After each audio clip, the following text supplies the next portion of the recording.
Hey everyone, habari zenu, como esta, uhoro wanyu, konnichiwa, guten tag, and all the other greetings. I am back with a new video. Before we continue, if you are a returning subscriber, I really appreciate you guys so much. If you are new, thank you for clicking on my video. I hope you'll stick around and learn something.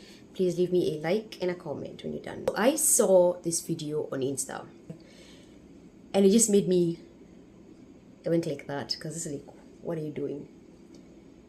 Let's watch.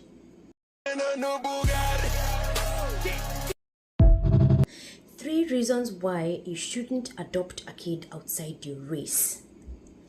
Now, I will mention she had a caption trying to explain more. It's right here. But here's my issue with this. First of all, that's clickbait, right? Because then she's gonna go into the, oh, I am an adopted child. So what? It doesn't matter if you are an adopted child. Experiences are very individual. And just from seeing this kind of a video she posted, I can already guess how she was raised. She was raised very much to take pride and be empowered by her skin tone or her color, as a lot of people like to say, which I avoid saying as much as I can. When you raise someone to see themselves as a color, think as a color, empower themselves by their color, that's all they're going to do. They tend to overcompensate. They're very insecure about it because why? What has your skin tone got to do with who you're adopting? My husband and I, obviously, are a mixed couple. We have interracial kids. He has kids from his ex-wife who are also mixed, Asian and American. Or if you want to get technical, German and Asian ethnicity. And like I said, we're a very multiracial family. So the one thing we don't teach our kids is, oh, you're black, or you're white, or you're Asian. It's like, what has that got to do with anything? You know, outside of a child's special needs for how to take care of their hair, because let's get real, our hair is taken care of differently. We need moisture. We need to sleep in a silk or satin bonnet or scarf. You want to avoid, you know, using heat on your hair, some protein treatment every now and then. Our skin needs to be moisturized a lot. You know, outside of hair care and skin care, there's nothing else that's different between a white child and a black child.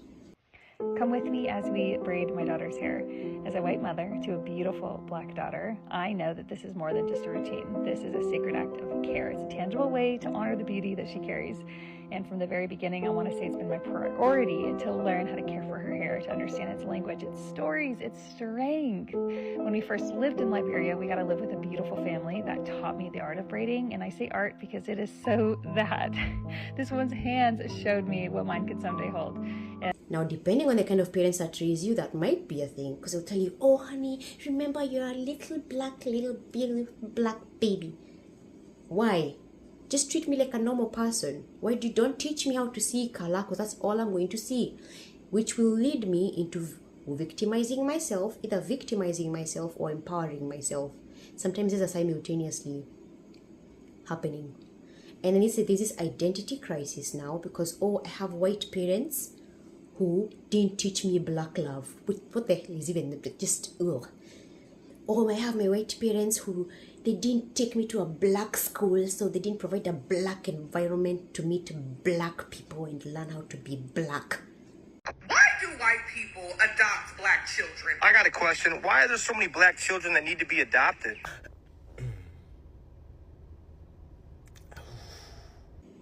That's the kind of bullshit that happens. Let me tell you what I have seen from children who are raised by quote-unquote white parents. You're gonna call them vanilla. Chocolate is black, okay? I got adopted by white parents. Of course they didn't know what the hell to do with my hair growing up. I got adopted by white parents. Of course I was the only black kid in my class all throughout grade school. Adopted by white parents. Of course other black people call me spoon-fed for my parents doing their job. I got adopted by white parents. Of course people just assume I'm mixed and that the black parent isn't in the picture. I got adopted by white parents. Of course I didn't see Friday or Baby Boy until I was in my 20s. I have about 3 friends born and raised in America, raised by vanilla parents, and they're dark-skinned like me. This is the difference, a huge difference between them and the people who give us ghetto fatigue, okay? 1, they speak very well. They're very eloquent, very articulate. Why? They did not grow up in a community of ratchet people. If you want to catch feelings, catch all of the feelings. I'm just saying things as they are, okay? 2, they were not taught to hold value in their skin tone or their appearance. So that's neither here nor. They don't see, oh, my white parents, they're just my parents. They don't say, oh, my white and black friends, this is my friends. Because their skin tone has nothing to do with it. It's absolutely irrelevant. Why? Because they don't need validation through their skin tone. They don't need to put themselves together with people who look like them to feel safe or loved or seen or with some kind of identity.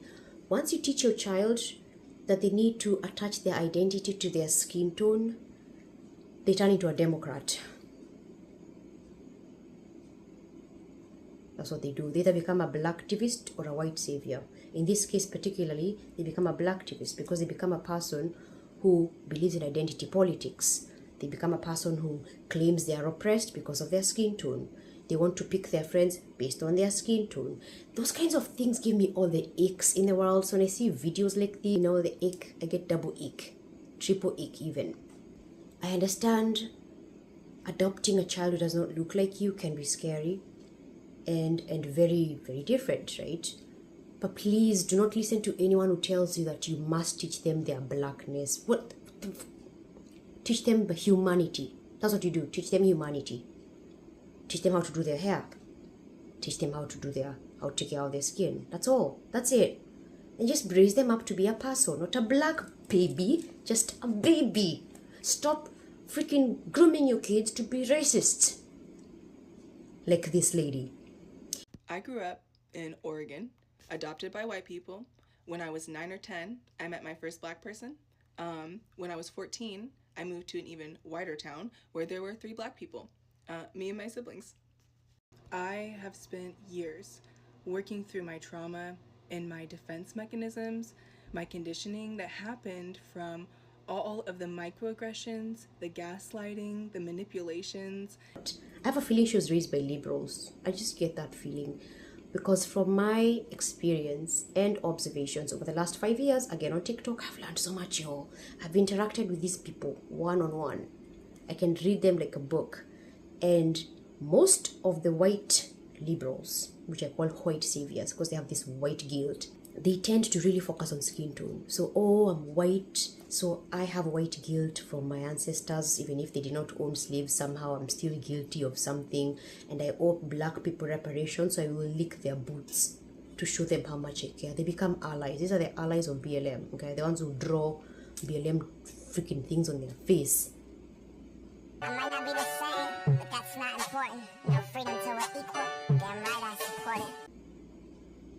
Yes, let's not do that. Let's not do that again. Those are some cringy times. Ugh. And then they meet these black activists, or they adopt, the chocolate babies, and then the baby is brought up to. It's almost like you're just indoctrinating them with race things throughout. Because your liberal parents, you hang out with other liberal chocolate people, and the liberal chocolate people believe they are very, very oppressed. So you start empowering this child with ideas of, oh, identity, oh, you're oppressed, America is racist, however, you'll be fine because you're black and we are white and we love you and therefore you will survive, but then make sure you remember you are black. You are our black baby. Growing up being adopted to a white family definitely had its challenges. Now, this isn't a diss to my family. I love my family and they did absolutely everything in their power to help me engage with other people who looked like me. But I went to a small private Christian school in high school, so there are very few people who even looked like me. But again, I was used to being surrounded by white people just because that's all I've really been around in my life. But I was also looked at differently by also other people of color, so the black people didn't really want me. And then because I was black, the white people didn't necessarily want me or be around me. So it was like I was stuck in this in-between that I wasn't black enough for the black people, but I wasn't white enough for the white people. In like high school, I feel like I really had like an identity crisis because like, who am I? Do I need to play sports to be black, or do I need to do X, Y, and Z to actually appear to be white? But I also would be called like, oh yeah, I'm an Oreo, or like I'm whitewashed, or blah blah blah. Which, okay, I don't really, yeah, that junk would irritate the hell out of me. But then come to college, I had a lot of again, minority friends that accepted me for who I was. Not even minority friends, because the majority of my friends were black, and that was amazing. That was such a cool experience. And again, even in high school, like, I had a lot of friends who were either mixed or they were Hispanic, and they made a difference in my life too. But come to college, I had a lot of other black people who understood where I was. They understood this weird in-between life that, again, not being black enough to be black, but also not being white enough to be with the white people, if that makes sense. And here coming to TikTok, I feel like there has to be other black people who have felt that narrative onto them, that they're not black enough, but they're not white enough. Like, there has to be other people who have gone through this. And I think I really hit a point in college where, like, I had a football, me and my brother ran a track and field at my college. And so, of course, you know, it was like, oh, if this football player was like, oh yeah, where you from? And I was like, I'm from Florida. I don't know what he talking about. But no, he was like, yo, where are you from? Like, he was asking if I was an island or I was from, you know, somewhere else. Like, dog, I'm just black. I'm just a nigga, you feel me? I found more information on Ancestry.com and everything. That was great, but that really got me thinking. I was like, wow, like, you know, that's where, like, the whole identity crisis. I didn't have an idea. Well, no, I did have, like, a mini identity crisis, but it really helped. And the people I surrounded myself not only looked like me, but they helped challenge me, and, you know, and helped me to pursue some things I was like, nah, I don't want to look into that. But yeah, that's my yap. Let's please stop this, please. I saw this video, it was years ago, and I saw this and I already stitched the video. Tell your children black is beautiful. To be alive is a whole lot of privilege. Education is the key to rule the world. You don't need to be white to be up. He seems to be coming from such a good place, because the song is, show your children black is beautiful. You know, then I was like, why is black beautiful? I can understand why, just like feminism, where these movements came from, where these kinds of messages came from. Oh, let's fight for women's rights. Yeah, because at the time, there wasn't equality. Now there is. So what are you still fighting for? Right? I'm not a feminist. I'm an equalist. I'm going to steal my husband's term. Any movement fighting against another movement is anti that movement. It's anti that idea. When you say black is beautiful, I understand where it's coming from. I can appreciate its historical context and need, because at some point in the media there was no representation, which I hate that word, because now they've taken it too far. Netflix has taken that too far, okay? We don't need to have a gay black character in every freaking show on Netflix if you're watching this. So they took the representation too far, but I'm talking in general terms. Dark-skinned models were looked down on. People like Tyra Banks, Naomi Campbell. Yeah, it took them a very long time. Even Grace Jones, and she's very controversial.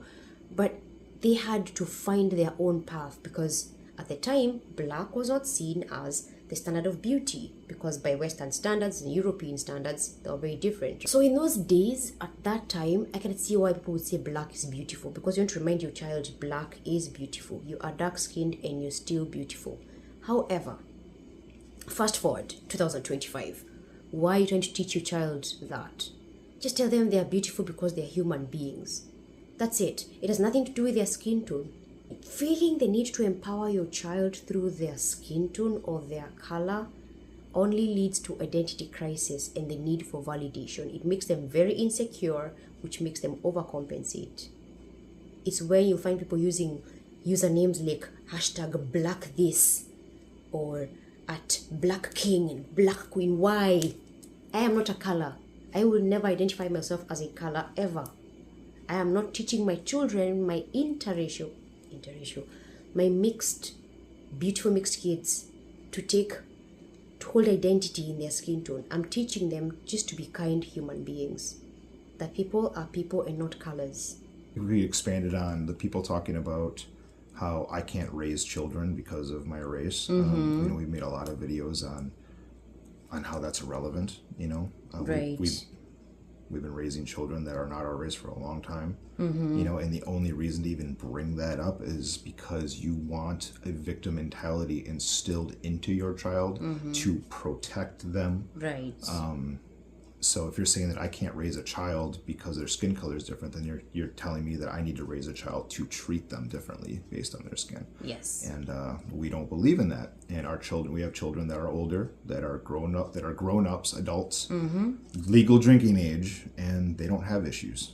You know, that they're not, well, that are mixed, I should say. Right. So, you know, it's the kids that come from parents who instill those ideas into their kids that we tell our kids to stay away from, because they're the ones that are insecure. They're the ones that try to tell our kids that they're not black enough or white enough or Asian enough or whatever, you know. So you can always tell the parents that instill these bad ideas into their kids, because their kids have this identity crisis, and they need for validation. Yes, they need that validation, and they hold a lot of value in their race, and it reflects the people that they surround themselves with. They need people who are going to empower them in that insecurity. And if you have kids that are mixed, you know, they're going to take it out on them. And then those mixed kids really struggle, because when they have this idea pounded in their head, they have a lot of compensating, a lot of insecurity, and they usually end up being